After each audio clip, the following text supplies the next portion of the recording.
Welcome to my vlog, guys. So for today's video ay para kita sa Mombok Sulangan Islet and sa isang bantayan, guys. Sunod kay sa Darisa nagtesting kami sa reclosure ang sabing people kay padung na siya energize iniga Tuesday, August 4.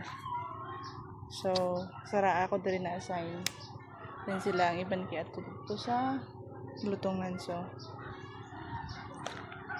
hapon na niya padung na huna siguro ba na ko basi di ako sugat di ako uli sa bantayan. Time check alas 4:30 na then doon mangyapoy nagnabigar nga pamboat from Hilutungan, no? So dako adto nga pambot ilagi sakyan sunod. Do pa man gyud sa padung diri nya do pa hunas na daman do ko ibaan ba diri mas stranded sa Mombok. Makalaw man sila na obra.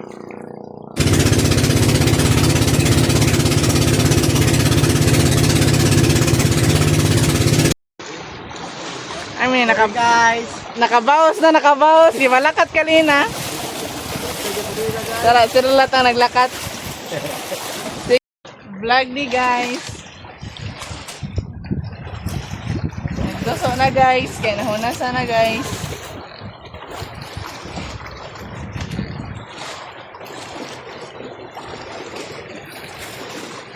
.360 view.